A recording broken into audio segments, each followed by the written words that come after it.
So I move to the next priority.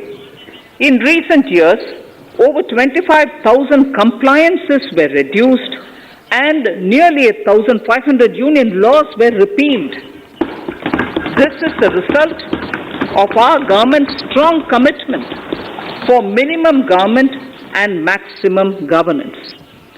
1,486 union laws were repealed. Our trust in the public and ease of doing business is what is highlighted here, sir.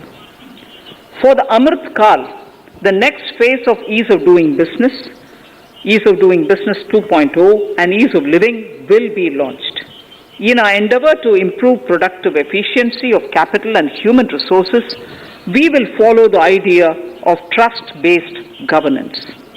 The new phase will be guided by an active involvement of the states, digitization of manual processes and interventions, integration of the central and state level systems through IT bridges, a single point access for all citizen-centric services, and standardization and removal of overlapping compliances, crowdsourcing of suggestions and ground-level assessment of the impact with active involvement of citizens and businesses will be encouraged.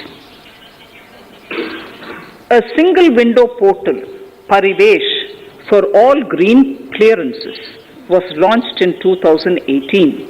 It has been instrumental in reducing the time required for approvals significantly. The scope of this portal will be expanded to provide information to the applicants based on location of units. Information about specific approvals will be provided. It will enable application for all 4 approvals through a single form and tracking of the process through Centralized Processing Center Green, CPC Green. E-passports. The issuance of e-passports using embedded chip and futuristic technology will be rolled out in 22-23 to enhance the convenience for the citizens in their overseas travel.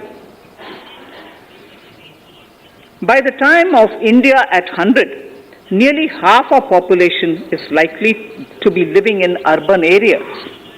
To prepare for this, orderly urban development is of critical importance. This will help realize the country's economic potential, including livelihood opportunities for the demographic dividend. For this, on the one hand, we need to nurture the megacities and their hinterlands to become current centers of economic growth. On the other, we need to facilitate Tier 2 and Tier 3 cities to take on the mantle in the future. This would require us to reimagine our cities into centers of sustainable living with opportunities for all, including women and our youth. For this to happen, urban planning cannot continue with a business as usual approach. We plan to steer a paradigm change. A high-level committee of reputed urban planners, urban economists, and institutions will be formed to make recommendations on urban sector policies, capacity building, planning, implementation, and governance. For urban capacity building, support will be provided to the states. Modernization of building bylaws, town planning schemes, transit-oriented development will be implemented. This will facilitate reforms for people to live and work closer to the mass transit systems. The central government's financial support for mass transit projects and Amrit scheme will be leveraged for formulation of action plans and their implementation for facilitating the TOD and TPS by the states. For developing India-specific knowledge in urban planning and design, and to deliver certified training in these areas, up to 5 existing academic institutions in different regions will be designated as centers of excellence.